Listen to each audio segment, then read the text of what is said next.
Bonjour les amis, on effectue un tirage pour ce jour, tirage karmique sur les vies antérieures.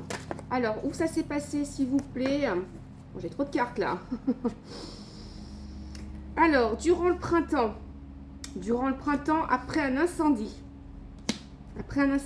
peut-être même qui concernait l'évasion d'un prisonnier ou de quelqu'un qui était retenu de force, il y a eu une fête, une célébration, beaucoup de musique. Il y a des artistes, une fête, une célébration qui s'est passée durant le printemps. Écoutez bien, le moment était joyeux, il y avait beaucoup de monde, ça dansait. Et vous avez quelqu'un de votre famille, une tante, une mère ou une grand-mère qui a parlé d'héritage. Écoutez bien ce que je suis en train de vous dire. Durant ce moment-là, dans la vie antérieure, une mère, une grand-mère ou une tante qui n'avait pas d'enfant a parlé d'héritage, de vous léguer quelque chose. Un gros patrimoine, c'était ses dernières volontés. Dernière volonté. Écoutez bien ce que je suis en train de vous dire, ça pourrait vous parler de ce que vous êtes en train de vivre actuellement. D'accord? Oui, il y a beaucoup de foule. Il y a beaucoup de foule. Peut-être qu'effectivement, cette tante, cette mère ou cette grand-mère était quelqu'un d'extrêmement important dans une ville. Une ville. Beaucoup de foule, beaucoup de monde. C'est ce que je vous dis sans cesse. Ouais, il y a des bâtiments, il y avait des biens immobiliers. J'insiste. Des biens immobiliers. Et vous deviez toucher cette somme d'argent, c'est ce qu'on vous dit, durant une période de Noël. C'était censé être votre cadeau. Cadeau, peut-être même à l'occasion de votre anniversaire, si effectivement vous étiez né dans la période de Noël, mais ça correspondait à votre cadeau. C'était un legs, un héritage. Et vous deviez toucher cet héritage-là, on vous le dit, durant la période de l'hiver. C'était une promesse qui était faite pour l'hiver. J'insiste. Ouais. Au départ, la famille semblait unie, dans le bonheur. Il y a eu des guerres, il y a eu des batailles à cause de cet héritage. Écoutez bien ce que je suis en train de vous dire. Des guerres, des batailles pour cet héritage. De votre côté, vous représentez qui dans cette vie antérieure? Un homme, une femme, qui en particulier, s'il vous plaît? Qui êtes-vous dans cette vie antérieure dont on parle? Wouhou! Il y a trop de cartes. Il y a trop de monde. Je pense qu'il y a surtout trop de monde. Ouais. Alors, une femme.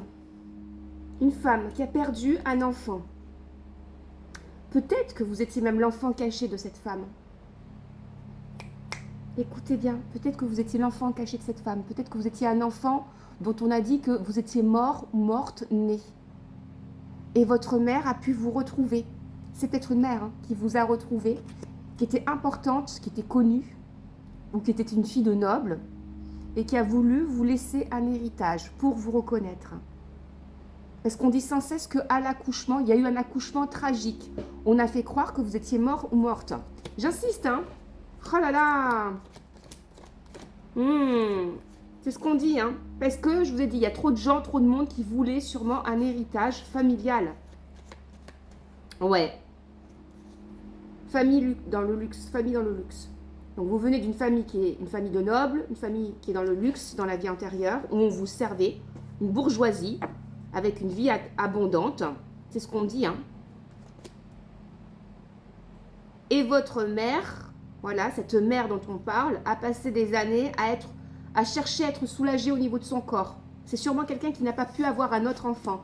Voilà, on y est. Et tout l'entourage, tout le monde a tout fait pour isoler cette femme, pour la maintenir dans la tristesse, la perte de son enfant. On a eu affaire à des personnalités autour qui étaient sadiques, qui voulaient la voir s'enfoncer pour justement convoiter son héritage. C'est bien. Voilà où est-ce qu'on en est. Hein. Le père. Alors le père, c'est très intéressant parce que le père était vivant, mais il n'a pas pu être là à temps. Il n'a pas pu être là à temps, ni pour sauver sa femme, donc votre mère, ni pour vous sauver vous. Ouais. Ni pour vous sauver vous. Vous ressortez étrangement plutôt comme un fils, là, dans la vision du père. Donc c'est peut-être oui, vous étiez peut-être plutôt un fils. Hein. Ouais. Et je vous ai dit, on vous a volé votre héritage. Voilà où est-ce qu'on en est dans la blessure karmique. Et peut-être qu'aujourd'hui encore, soit on vous a exclu d'une famille, pour pas avoir d'informations, ou pour pas avoir le mérite de toucher possiblement même un héritage, ou qu'on vous a volé votre héritage. Écoutez bien, les gens de votre propre famille ont tout fait pour vous voler votre propre héritage. Et peut-être même qu'actuellement, il y a des gens de votre famille, frères et sœurs, qui s'organisent à se fédérer autour d'une maman, écoutez bien ce que je suis en train de vous dire, pour vous voler un héritage. Immobilier, capital, tout ce que vous voulez, faire signer un papier, enfin voilà, toutes ces choses-là.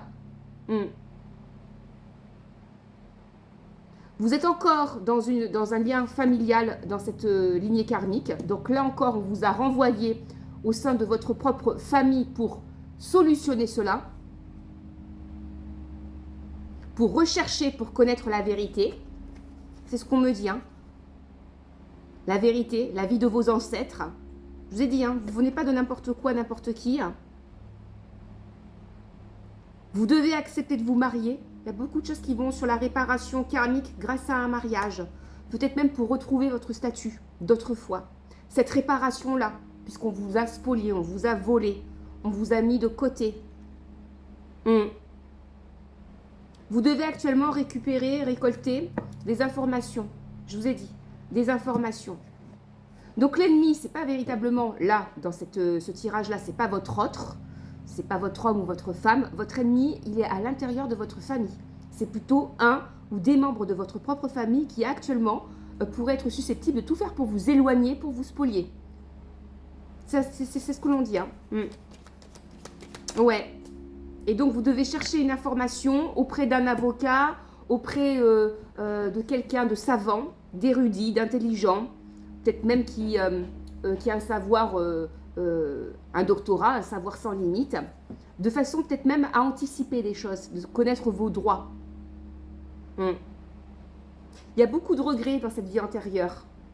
C'est ce qu'on dit. Vous avez beaucoup regretté, vous avez pensé à ce que vous aviez avant ou ce que vous auriez pu avoir avant, le genre de vie que vous auriez pu avoir. Et aujourd'hui encore, il y a presque une propension à vous flageller, à vous torturer, à l'idée que vous examinez votre vie en vous disant finalement c'est toujours le vide. J'ai personne autour de moi, j'ai pas ma famille près de moi, je me sens exclue, j'ai pas d'enfants. Ou alors si vous avez des enfants, ils sont peut-être très loin et vous leur parlez pas, ou ils vous parlent pas. Il y a ce sentiment de démembrement qui revient sans cesse. Vous avez même des peurs qui sont irrationnelles. Il y a des moments où vous éclatez en larmes. Vous ne savez même pas pourquoi. Vous le sentez. Parce que dans une vie passée, on vous a tout fait. On vous a volé, on a tout fait pour vous voler même l'amour de votre mère, de votre père, pour vous évincer de votre propre famille, pour vous spolier un héritage. Tout a été fait dans les trahisons, les injustices, un truc de dingue. Et la seule chose qui peut vous réparer, j'insiste, c'est ce que dit le message, c'est aller vers le désir charnel avec votre flamme jumelle. Accepter, accueillir l'amour de votre flamme jumelle. Cette connexion unique. Parce qu'il y a réparation et chez l'un et chez l'autre. Ouais. Ne plus accepter d'être humilié par des gens de votre propre famille. Accepter ce cadeau, ce don de soi que vous pouvez vous donner et l'un à l'autre. Intéressant. Ouais. Actuellement, ce qui vous a guidé durant votre vie, c'est la blessure de ce rejet. On me rejette sur des entretiens professionnels, on me rejette au niveau familial. À chaque fois que je rencontre quelqu'un, ça ne se passe pas bien avec le beau-père ou la belle-mère, par exemple, ou les frères et sœurs. On me rejette au niveau sociétal, la société en général. Il y a tout le temps eu cette confrontation perpétuelle avec la blessure du rejet. J'insiste, y compris dans l'amour. Je rencontre, mais finalement, pareil, il n'y a personne qui veut de moi. Ouais, mais parce que tu es réservé à ta femme jumelle. C'est ça la vérité. Et la réparation de cette injustice, c'est ce que l'on dit, va passer par l'acceptation de ton amour avec ta femme jumelle. De plus vous quitter. De plus jamais vous quitter. Il y a une douleur. Peut-être que l'un de vous deux a été fuyant parce qu'elle a peur de vivre la séparation. Puisqu'au fond, tout vous a tout le temps échappé dans votre destin, dans la vie antérieure. Il y a peut-être une habitude qui a été prise dans le fait de ne pas s'ancrer, de ne pas s'enraciner dans un projet de couple pour éviter les grandes tristesses, pour éviter la séparation. C'est ce que l'on dit. Vous devez retrouver un enfant aussi. Il y a une quête par rapport à un enfant, l'amour d'un enfant, ou lui apporter une vérité. C'est ce qu'on dit. Ou chercher peut-être même un parent, un enfant ou un parent. Il y a une vérité que vous devez découvrir sur le fait de, en cherchant, j'insiste, en cherchant un père, une mère ou un enfant. Ouais. On vous a volé une part de votre histoire.